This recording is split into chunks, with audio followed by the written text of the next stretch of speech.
최근 대대적인 사업 구조조정에 들어간 SK그룹은 주말 사이 열린 경영 전략회의를 계기로 본격적인 세판 짜기에 나섭니다.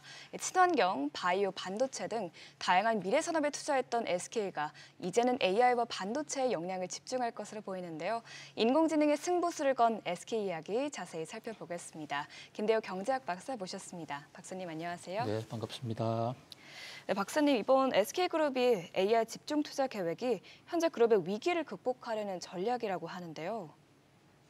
네, 한마디로 선택과 집중을 통한 질적 성장, 이렇게 표현할 수 있을 것으로 보입니다.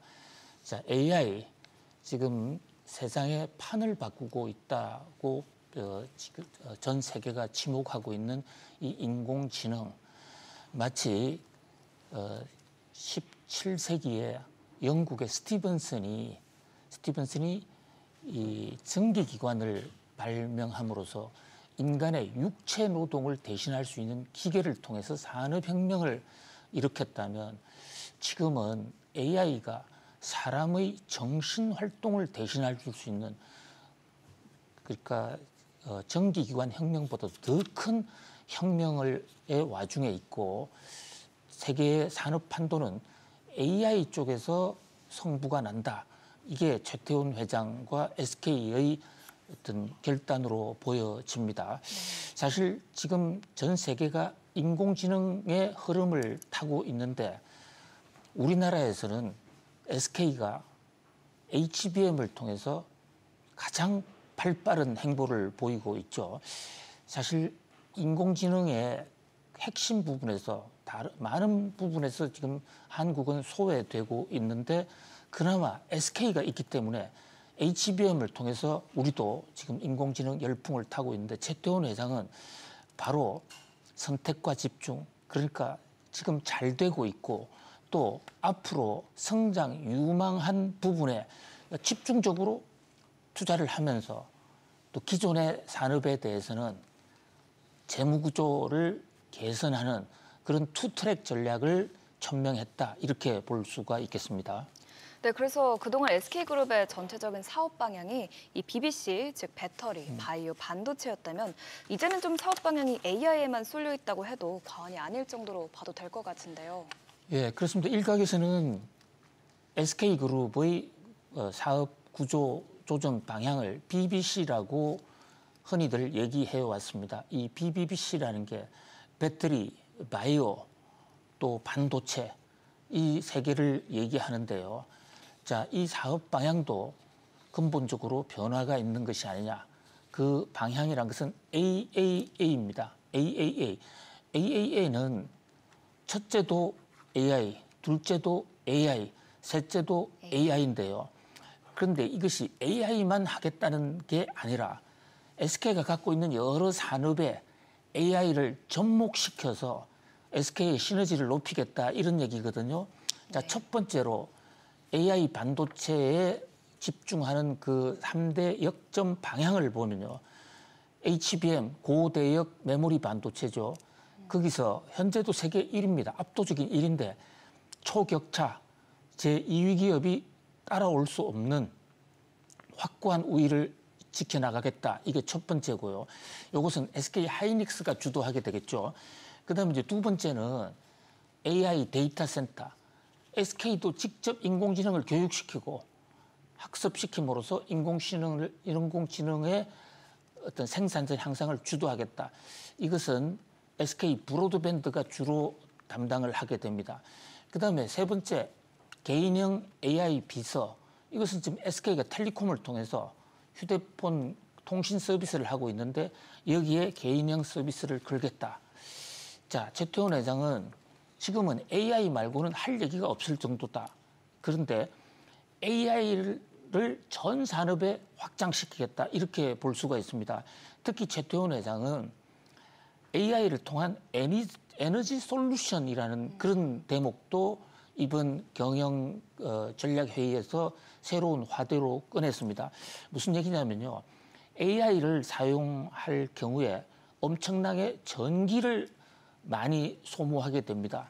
전기 먹는 하마라도가 있는데, 전기의 어떤 확고한 에너지원을 확보하지 않고서는 AI 시대에 도태할 수 있다. 이런 얘기가 나오고 있습니다. 실제로 마이크로소프트의 빌 게이츠 같은 경우에는 지금 테라파워 등을 통해서 SMR, 핵 에너지까지 하고 있지 않습니까? 네. 자, SK도 사실 SK가 오래전부터 에너지에 세계적인 강점을 가진 회사입니다. 그래서 SK가 갖고 있는 에너지를 수소 에너지 또는 가스, 그 밖에도 석유 이런 에너지의 효율을 높이고 친환경 에너지를 만들므로써 인공지능 시대가 계속될 수 있도록, 특히 인공지능 시대에 한국의 경쟁력을 계속 높여가겠다. 뭐 이런 상당히 결연한 의지의 표현이다. 그래서 일각에서는 뉴 SK 선언이다. AAA로서의 전환을 하는 뉴 SK 이렇게 볼 수가 있겠습니다. 네, 알겠습니다. 또 같은 맥락으로 이제 SK 하이닉스가 2026년까지 총 103조 원을 투자한다고 하는데요. 또 그 중에서도 또 80%를 이 HBM 관련 사업에 투자할 계획이라고 하네요. 그렇습니다. 지금 인공지능이 가장 큰 특징을 하나를 꼽자면은 교육용이든 활용을 하든 엄청난 양의 반도체를 동시에 병렬형으로 연결해야 되는데요. 현재 여기서 GPU는 우리나라가 엔비디아나 또는 AI에 직접 보급을 하지 않고 있습니다만 같이 따라가는 HBM 반도체 부분에서는 거의 SK가 전 세계 수요의 60% 이상을 점유하고 있거든요. 압도적이죠. 이 대목에서 계속해서 투자를 해서 지금 벌써 6세대까지 왔어요. 그런데 여기서 앞으로 2026년까지 103조 하이닉스에서 투자를 하겠다. 이런데 지금 하이닉스가 작년에 엄청난 적자를 냈습니다. 사실 그것 때문에 삼성전자와 하이닉스의 적자가 우리나라 세수에도 펑크를 낼 정도로 엄청난 타격을 줬는데 네. 바로 이 때문에 SK가 구조적으로 굉장히 많이 어려워지는 한 요인이 됐죠.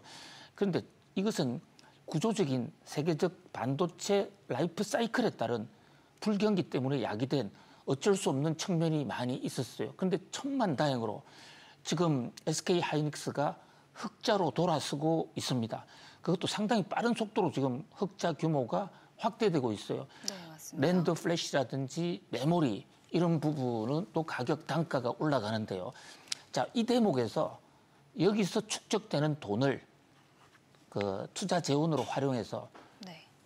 압도적인 초격자, 다른 데가 따라오지 못할 정도로 총 하이닉스 중심으로 103조를 투자하되 그중에 80조는 HBM에 투자한다. 그야말로 HBM에서 독보적인 존재가 되겠다라는 것을 선언했다라고 볼 수 있겠습니다. 네, 맞습니다. 또 이렇게 SK그룹이 반도체 분야에서 투자를 늘릴 뿐만 아니라 이 SK그룹의 최고 의사결정 기구인 수펙스 추구협의회가 이제 반도체 위원회를 신설하기로 했다고 합니다. 그래서 SK하이닉스 광노정 사장이 이번 반도체 위원회 위원장을 맡게 됐는데요. 어떤 분인지 자세한 설명 좀 부탁드립니다. SK그룹은 사실상 수펙스가 여러 가지 계열사들을 조정해 나가고 또 꾸려간다 이렇게 볼 수가 있습니다. 수펙스, 슈퍼 엑셀런스의 약자인데요. 여기에 반도체위원회를 신설한다. 그래서 현재 지금 보시다시피 수펙스는 전략, 글로벌, 커뮤니케이션, ICT 여러 가지 테마별로 위원회를 구성하고 있습니다. 업종별로는 하지 않았습니다. 그런데 이번에 사상 처음으로 이 SK의 최고 의결기관인 수펙스 추구협의회에 반도체를 집어넣어서 그야말로 모든 산업의 모든 계열사의 반도체 중심의 경영 전략을 꾸려나가겠다. 그러면서 광노정 현재 그 하이닉스 대표를 전격적으로 반도체 위원장에 뽑았거든요. 이분은 94년도에 SK 하이닉스로부터 출범을 한 그야말로 하이닉스맨 이렇게 볼 수가 있어요.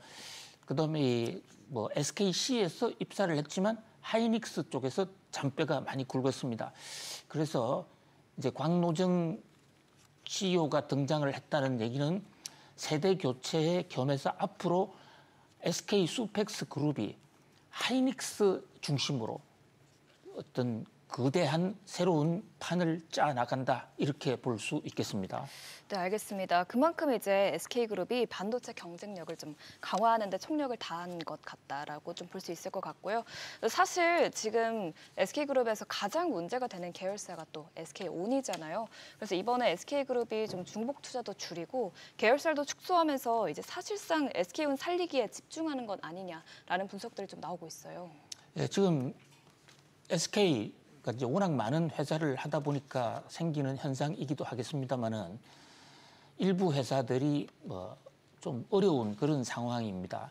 그 중에서도 이제 아픈 손가락으로 꼽는다면 지금 앵커님 잘 지적하신 대로 SK온이라든지 또 SK 스퀘어, SK 실트론, SK 머티리얼스 이런 회사들이 지난해 좀 많이 어려웠습니다. 그 적자 때문에 SK가 이제 구조조정을 하게 되는데 그러나 SK그룹 전체로 보면요. 하이닉스 같은 경우는 올해 엄청난 금액의 흑자가 예상이 되거든요. 지금 하이닉스는 시가총액이 현대차를 추월했습니다. 그리고 뭐 HBM 분야이기는 하지만은 첨단 분야에서 SK 하이닉스가 반도체 부분에서 삼성전자를 완전히 압도한 것도 창사 이래 처음이거든요. 네. 그러니까 이런 잘 되는 기업도 있고 못 되는 기업도 있는데 SK와 같은 큰 덩치에서 일부 적자가 있어도 엄청난 흑자 내는 회사가 있기 때문에 회사가 뭐 근본적으로 어렵다 이렇게 보기는 어려워요. 그러나 그럼에도 불구하고 어려운 회사는 선제적으로 좀 신속하게 대응을 하자. 그래서 SK온 같은 경우에는 지금 발빠르게 그 구조조정 또는 SK온의 모 회사인 이노베이션의 구조조정을 통해서 그쪽에서 자금을 집중적으로 늘려서 SK온을 살리는 그런 어떤 아픈 손가락 퇴치 전략도 동시에 이번에 마련한 대목 이런 것이 좀 돋보입니다. 네, 그래서 이 SK온 같은 경우에는 좀 구조조정을 통해서 이제 좀 질적인 성장을 추구한다 이렇게 보시면 될 것 같고요. 여기까지 이제 SK 인공지능 승부수 얘기 다뤄보겠고요. 네, 이어서 TSMC와 삼성전자와의 반도체 장비 경쟁 이야기도 살펴보겠습니다. 이 반도체 업계에서 ASML은 갑 같은 을로 불리죠. 이 ASML이 생산하는 EUV 장비가 있어야만 7나노미터 이하의 최첨단 반도체를 만들 수 있기 때문인데요. 그만큼 EUV 장비 확보에 따라 반도체 생산 능력이 좌지우지 될 수 있는데 이번에 TSMC가 올해와 내년까지 공격적으로 EUV 확보에 나설 것이라고 밝혔어요. 네, EUV라는 게 극자외선 노광 장비인데요. 자, 반도체라는 게 웨이프에다가 전기 회로도를 깔아야 됩니다. 그런데 지금 앵커님 7나노라고 말씀하시는데 나노라는 게 10억 분의 1이에요. 그럼 네. 7나노는 10억 분의 7인데 이게 우리 눈에 안 보여요. 그러면 거대한 카메라로 레이저선까지 동원한 노광 장비가 필요하고 노광 장비 없으면 첨단 반도체 못합니다. 그런데 TSMC가 여기서 한꺼번에 65대나 구입하겠다.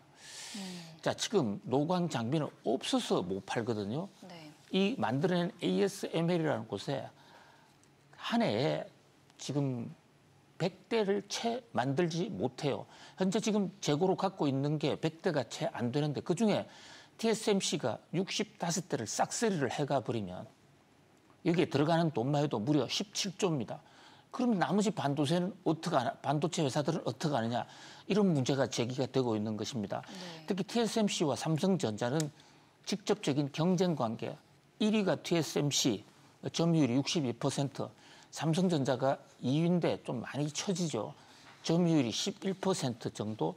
그런데 지금 3나노 경쟁이 본격적으로 진행되고 있고 2나노, 뭐 1.8나노까지 가야 되는 그런 상황인데 아니 ASML 반도체를 전부 TSMC에 주면 우리 삼성전자는 어떻게 하느냐 이런 문제가 제기되고 있습니다. 물론 삼성전자 입장에서는 EUV라는 노광 장비를 무턱대고 많이 샀다가 그것이 효율이 안 되면 저게 한 대에 수십억 달러씩 하는 거예요.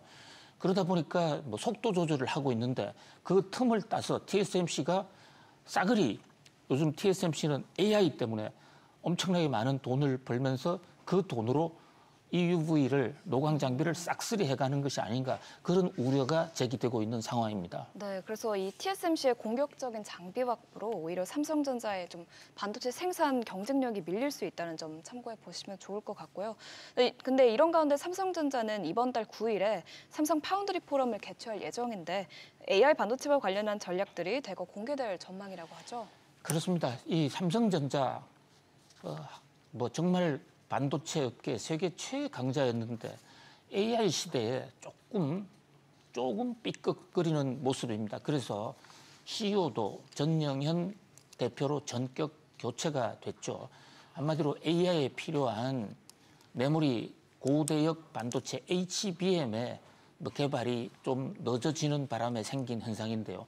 원래 먼저 가다가 삼성전자가 HBM도 앞서 개발을 했던 분야인데 지금은 4세대, 5세대 이런 분야에서는 안타깝게도 아직 엔비디아의 승인을 받지 못하고 있는, 물론 이것은 조만간 되겠지만은 그러나 삼성의 자존심이 지금 많이 상하고 또 실적도 상당히 안타까운 사정입니다.